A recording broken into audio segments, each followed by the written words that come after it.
Have you ever been shook? Have you? You just got shook. If you haven't, give it a minute. Because life has a way of shaking you. It does. It has a way of messing with what you thought. And it's weird how it happens. Because what it'll do is it'll sort of counterpunch you. It won't hit you where you're strong. It'll hit you where you didn't expect. Because what'll happen is you'll get shook because everything is good spiritually, but all of a sudden you get attacked financially and you get shook.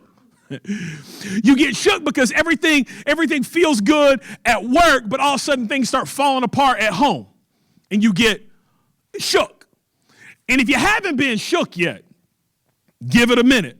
Because there will be a day and there will be a time where you get shook. And in part 6, we've been changing out this middle part of this word every week. Today, I want to help you to live in such a way where you are unshakable.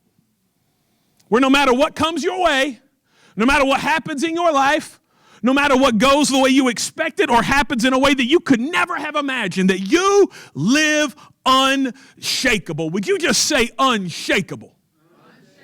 Now, most people aren't shaken because of what is happening, but because of how we see what's happening. It's about perspective.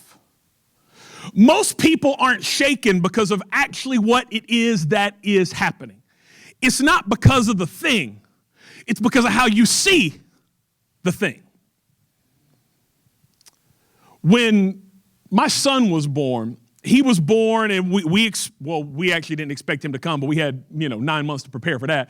We just weren't expecting to have kids quite so early. But here he was. He's like, hey, we were like, hey, and so we get ready to have him. And when he was 24 hours old, some doctors came into our hospital room in Dallas, Texas, where we lived at the time, and gave us some news that quite honestly shook us. And it shook us because we weren't expecting it. They came in and told us that they went to check on our son, who was in the little nursery at the hospital at that time, who we were planning to take home with us to our house later that day. And they told us that when they walked in to check on him, that he had turned blue. And they had rushed him to the NICU at that hospital there, but they had no idea what was going on with him and recommended that we go to a much more superior hospital where they could figure out what is going on. And so they transported him and me in an ambulance to Children's Hospital in Dallas, which is one of the largest, most advanced children's hospitals in the country, but it was about 20 minutes from where we were, and they said he needs to go there. And so we get there and spend several days with them doing tests and running all kinds of stuff on him to find out that he was born with a congenital heart defect. His heart essentially did not have chambers. There was no pulmonary artery. It did not connect. And his heart was a mess. And it was going to require surgery. But that surgery turned into surgeries. And before he was a few weeks old, he had 3 separate open heart surgeries, not to mention multiple procedures in a cath lab. We spent his first 6 weeks of life living in a hospital. That's when life just pulls the e-brake on you. And for my wife and I, we didn't have weeks or months or days or even minutes to prepare. It's just like, this is reality now. And I'd be lying to you if I told you it didn't shake us a little bit. We were shook. There were days where we'd sit in those lobbies, and not so much the days because people would come by during the days. Doctors would be visiting. We'd have to make decisions in the day. It was the nights that were real long. When you wonder, God, what did I do to deserve this? When you wonder, God, why is he sick? And why won't you heal him? And why can't this work out? And what is going to happen? And are we ever going to leave here? We were shook. But I've learned the further I've gotten from that it had less to do with what was happening and more to do with how I saw what was happening. See, it's not about the fact that you lost the job. It's about how you see that. It's not about the fact that your best friend walked out on you and won't speak to you anymore, stab you in the back, and you really don't want to speak to them anymore. It's how you see that. It's not about the fact that somebody or something you had given some trust to all of a sudden fell apart. It's the fact of how you see it that shakes you. Because even though the specifics are all different, all of us go through very similar things. There are other people who are born with sick kids. There are other people who lose jobs. There are other people who have friends stab them in the back. There are other people who have marriages that seem to fall apart. There are other people who have kids that it's like, I don't know how to keep this kid straight. I don't know what's going on with it. There are other people that have that. But for some people, they get shook because of it. And other people, they don't. Why? Here's why. Write it down. Shook is a matter of perspective. It's a matter of perspective. That whether or not you are shook, whether or not this present set of circumstances, this present thing, this present issue shakes you, has less to do with what it is and more to do with how you see what it is. Because shook is always a matter of perspective. Which leads us to a very important question, because most of you probably recognize that. How then do you become unshakable? How then do I live in such a way that what I see happen to me doesn't shake me? How do I live in such a way to where things come in my life, things happen, things I didn't expect, things I did expect, and they don't shake me, they don't knock me off my foundation? Because I see people all the time get knocked off their foundation because something happened that they didn't expect to happen, and the way they see what happened shook them. I've seen people walk away from faith because they got shook. I've seen people walk away from relationships because they got shook. I've seen people walk away from many good things because something happened that they didn't expect, and the way they saw it shook them in such a way that they lost their footing. What's got to happen is you've got to have the right perspective. It's a matter of how you see it. It's a matter of perspective. But the right perspective has two sides to it. And I want you to write these down today, because for those of you looking for the scripture, we're going to get there, but it's going to be at the end today. And we're going to spend a little time in the scripture, but it's going to be at the end because I got to get you seeing this before we get to the scripture. So I'm just trying to help you up for the scripture. It's a matter of perspective, and the right perspective has two sides to it. It's about how you see your situation. Part of perspective is how you see your situation. Because some people see their situation as the worst thing that has ever happened in life. The most difficult thing that's ever happened in life. Ain't nobody ever been through it like this. Ain't nobody ever had this much trouble. Ain't nobody ever had kids like this. Ain't nobody ever had this much trouble holding down a job. Ain't nobody ever had this much trouble with a landlord. Ain't nobody. And it's about how you see your situation.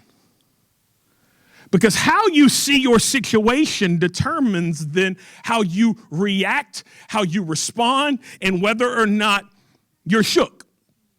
It's a matter of how you see your situation.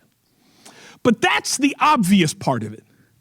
The other side of it is less obvious but more important. Number two, it's about how you set your foundation. Perspective has two sides to it. It's about how you see your situation, but also, and more importantly, how you set your foundation. How you set it. See, what you need to understand today is that your faith will be shaken if your faith is in something shakeable. Your faith will be shaken if you put your faith in something that is shakeable. I know that's very simple, but it's very, very true. That your faith will be rocked. Your faith will be shaken. Your faith will seem sturdy at one point and seem like nothing in another if you put your faith in something that is shakeable. And we all do it all the time. There are people who put their faith in an economy. And when the economy is good for them, they are loving life and on top of the world, aren't they?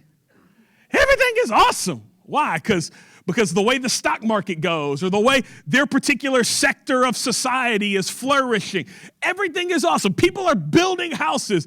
Everything is awesome. The problem is they may say they have a faith in God, but truth be told, their faith is in an economy, because if the economy goes bad, they then find themselves shook. Some people, their faith is in a certain leader. Is it not? I mean, I see this happen in church world all the time, and it breaks my heart.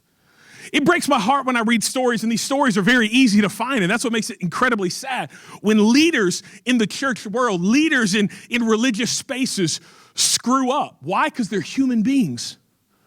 But they screw up in sometimes very significant ways. And it hurts. I mean, leaders that I had looked up to for years and years and years, read their books, went to their conferences, listened to their teachings and sermons, and then you find out there was something else going on there. And I have seen this shake people. I'm sad when it happens, but as a pastor, as I've gotten a little older, I actually get sadder when it happens, not because of just them, but because I know there are a whole bunch of people out there who, whether they like it or not, have put their faith in that person. And so whether it's a pastor, whether it's a priest, whether it's a religious leader or a Sunday school teacher, when they mess up, all of a sudden now faith for people is shook. Why? Because those people had put their faith in that person. People do it all the time.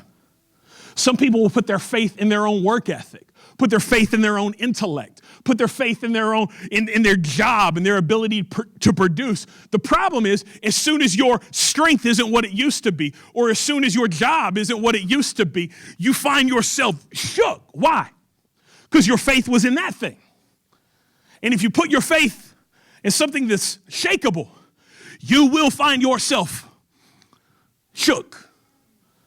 People put their faith in church, and church is a fragile, broken thing. And when the church messes up or the church screws up, then all of a sudden they lose their faith. Why? Because they had put their faith in something shakeable. If you put your faith in something shakeable, you will find yourself shook. Some of us, we put our faith in our jobs. Some of us, we put our faith in our families. Some of us, we put our faith in the time that we have in front of us. I got 40 more years. I'm young. That's the lie of being young, isn't it? We just think that we young. Man, I got all the time in the world. Baby, you don't. You're going to blink twice and you ain't going to have all the energy you used to have. You're going to blink again and all of a sudden you're not as valuable for your energy, not as valuable for your strength. Why? Why then does that shake us? Because if we put our faith in that thing, and it is a shakeable thing, we will find ourselves shook. Could it be, maybe for you, that the reason your faith is so easily shaken is because you have put your faith in something that's easily shakeable? Could it be that the reason, maybe even sitting here today, your faith feels rocky, your faith feels shaken, is because you've put your faith in something shakeable? You know, Jesus told a story one time, an illustration about where people built their houses. And he said that there was one person who they built a house and they built it upon a rock as a foundation. And there was another person who built their house and they built their house upon the sand as a foundation. The thing is, you look at both houses, they were probably great. You look at both houses, they were probably fine. If the skies were blue and the sun was shining and the wind was low, everything was probably fine. But then Jesus says a storm came up. And when the storm came up, it actually blew down the house that was built on sand, but the house that was built upon a rock made it. Why? Because foundation matters. Ain't nobody like to pick their house based on the foundation. We like to pick our house based on the paint color. The problem is you can change the paint color, but foundation is what matters. An unshakable faith, understand this, is never built upon a shakable foundation. If you're going to have a faith that is unshakable, if you're going to have a faith that can make it through storms in this life, if you're going to have a faith that can handle an attack from one side and an attack from the other side, then you have to build your faith upon a foundation that is unshakable. Because foundation matters. Because I can promise you this, something will happen. Something will happen. It may happen in 5 years or 10 years, but something will happen. Something will happen. And if your faith is in your ability to produce, if your faith is in your ability to provide for your family, if your faith is in your intellect, if your faith is in somebody who is frail and fragile and broken, if your faith is in something that is shakeable, watch me, your faith will be destroyed when that storm hits. See, your faith will be shaken if your faith is in something shakeable. But watch the other side of it. Your faith won't be shaken if your faith is in something unshakable. Your faith won't be shaken if you put your faith in a foundation that is unshakable. Somebody say unshakable. You know, confidence really comes a lot from who you're with, does it not? Little kids get scared to be at the house by themselves, right? Until they get a little older and a little more confident. They're like, go away, I'll be fine, you know? But like when they're little, it's like, don't leave me alone. But you get a few people there. You get some people around them that make them feel confident. And then all of a sudden they're like, yeah, I feel big and bad. The thing is we do that too. I do that. Man, I'm a bigger guy, but I always like it when I can walk around with people who are much bigger than me. When I was in middle school, I had a friend named Jarvis, and I loved Jarvis. And the reason I like to walk around with Jarvis was one of them dudes that even when he was happy, he looked angry. You know what I'm talking about? Some of the people that they just kind of look mean all the time. It's like they could be laughing and looking mean.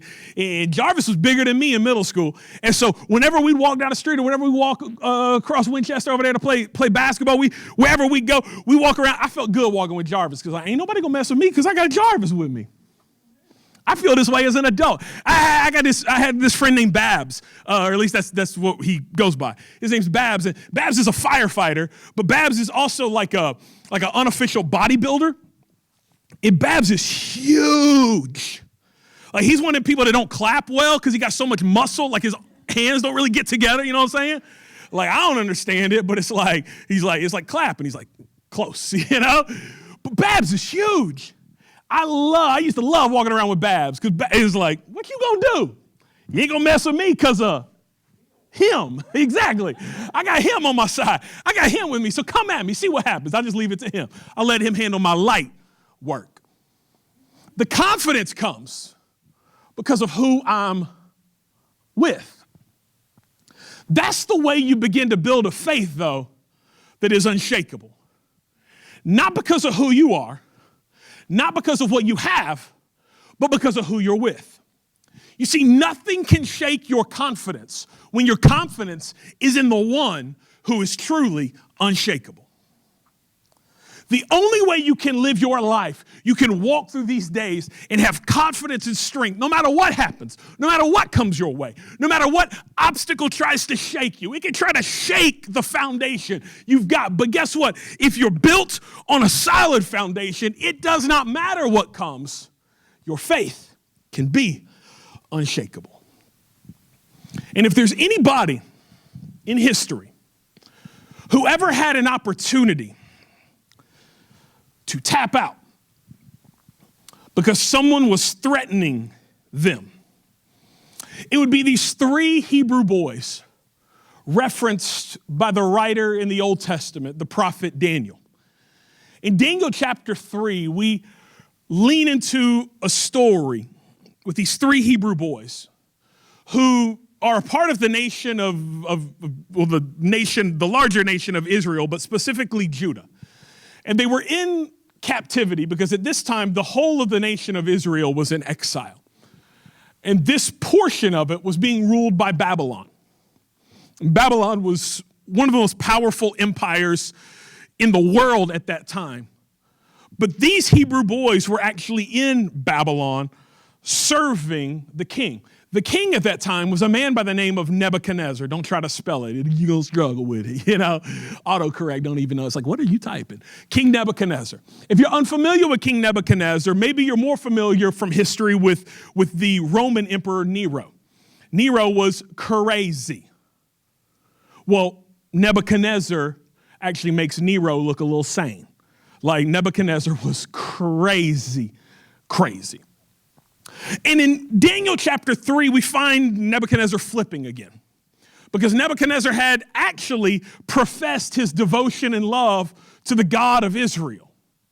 But then you flip the page and get to Daniel chapter 3, and what you find is that he's now kind of changed his mind. And what he's decided to do is to build a statue, a gigantic statue of himself that he built so that people could come and worship him. Which that's weird, because that's not how the God of Israel rolls. But yeah, that's what Nebuchadnezzar did.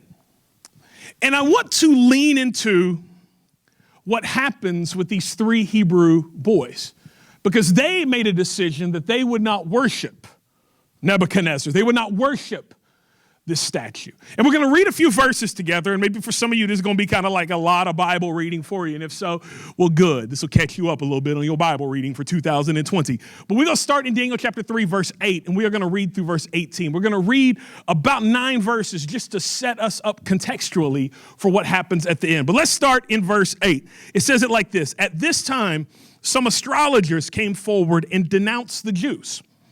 They said to King Nebuchadnezzar, "May the king live forever." They buttering him up. "Your majesty has issued a decree that everyone who hears the sound of the horn, flute, zither, lyre, harp, pipe, and all kinds of music must fall down and worship the image of gold, and that whoever does not fall down and worship will be thrown into a blazing furnace.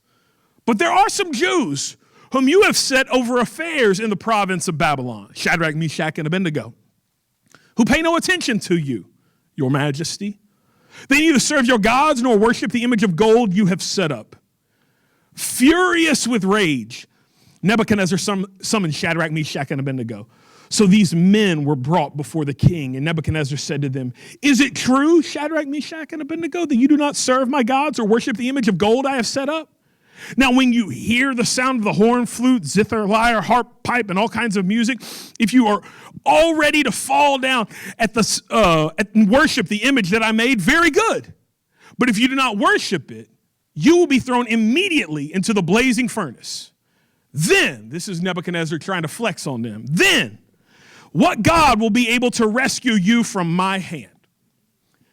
Now let's lean in.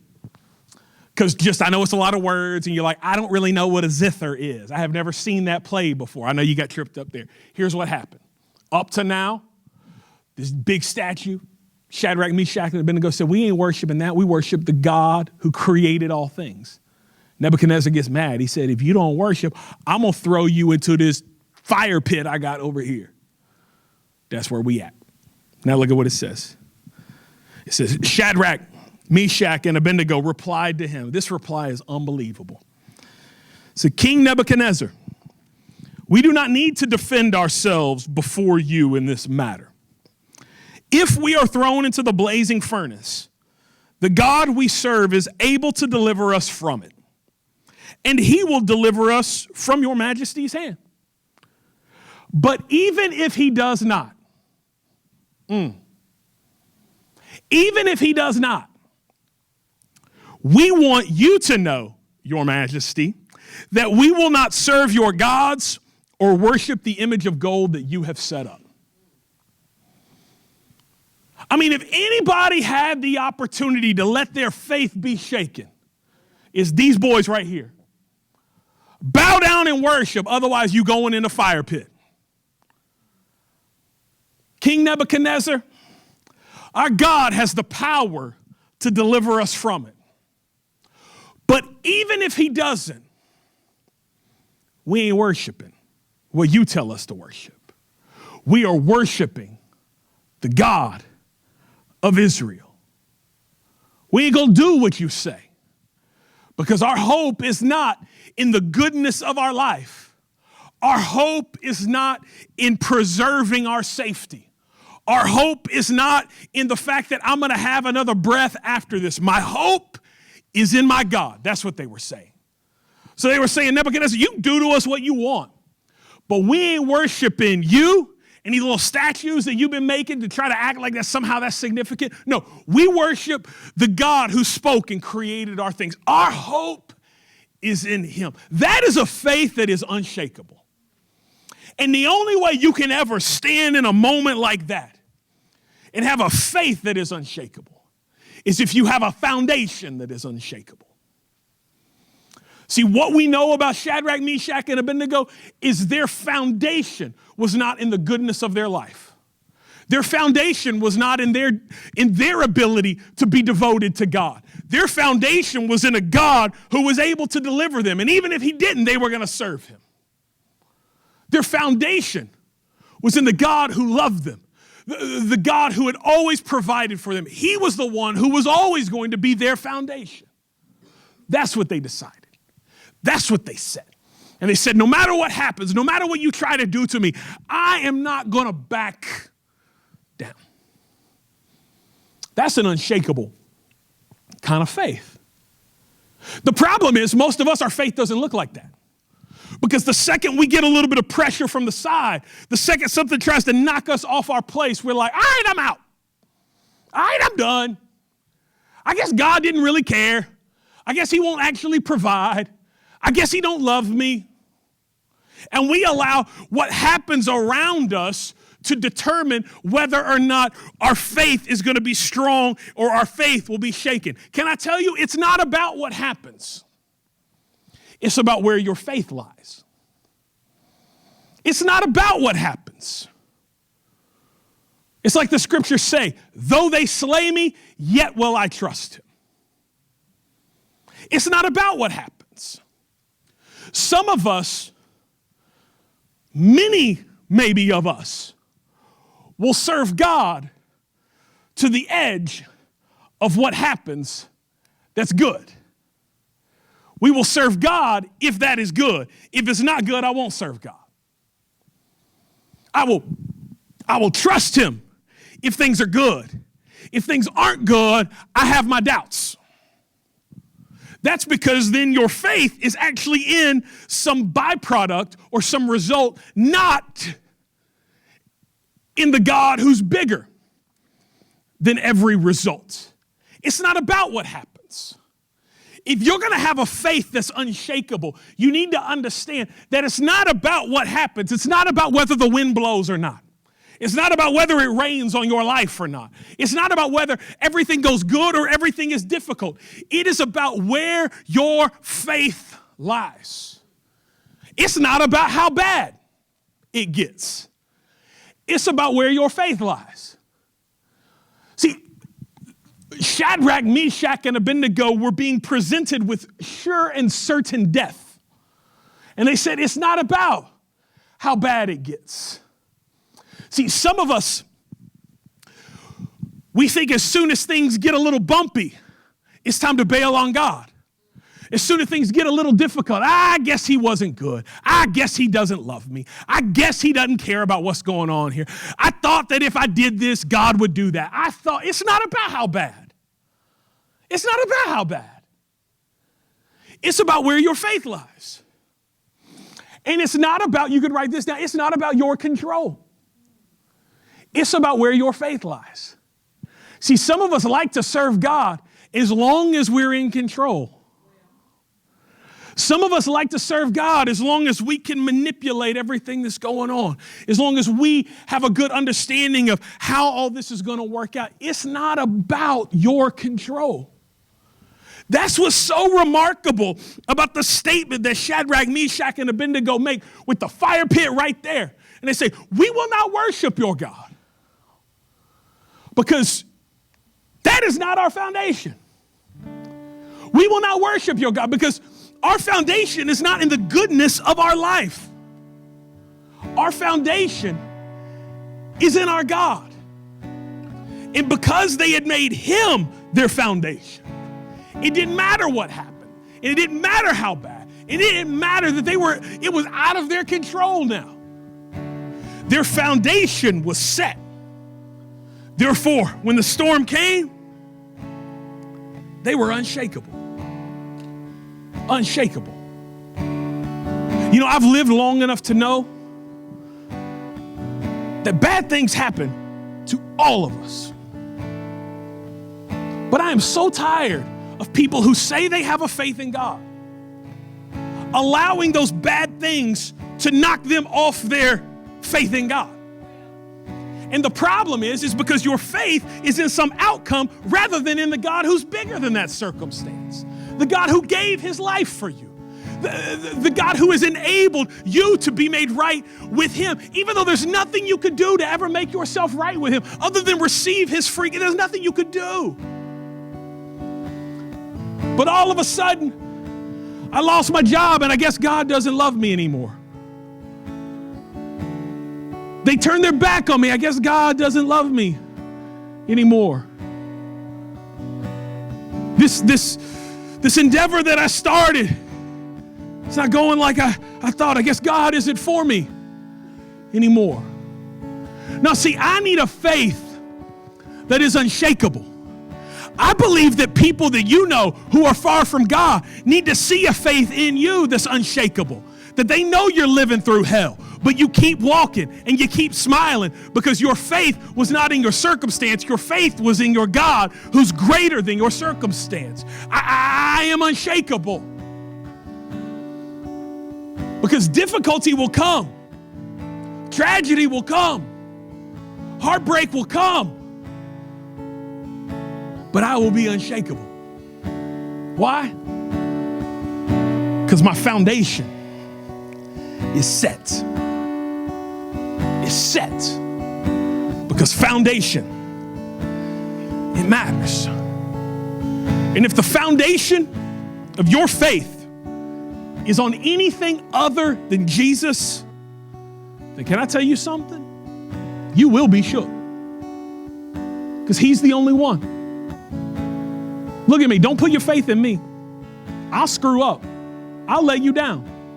I hope and I pray that I don't screw up in such a way that it hurts a whole bunch of people. But I tell you this, I am a fallen human being. So don't put your faith in me. Because I'll say something or you won't like the Grizzlies near as much as I do, and I'll tweet something and you'll be like, oh, this man. No. Don't put your faith in me. Don't you put your faith in this church. Don't put your faith in somebody you follow online. Don't put your faith in some outcome. Don't put your faith in the fact that you're going to get a 5% raise every year. Don't put your faith in the economy. Don't put your faith in your political leader, because your political leader will get replaced by a political leader you don't like, and you'll think God has abandoned this country. Don't worry about it. It's going to be okay. Peter said, honor the emperor. The emperor was Nero. I think we'll make it with whoever becomes mayor or governor or president or senator or congresswoman, congressman. I think we'll make it. Don't put your faith in all of these sandy foundations, but put your faith on a rock. The scripture says the stone that the builders rejected has become the cornerstone, has become the most important piece of the foundation. The first and most important. Put your faith there in the one who gave his life for you. Put your faith there in the one who promised he will never leave you nor forsake you. Put your faith there. And if your faith is there, you'll never be shook.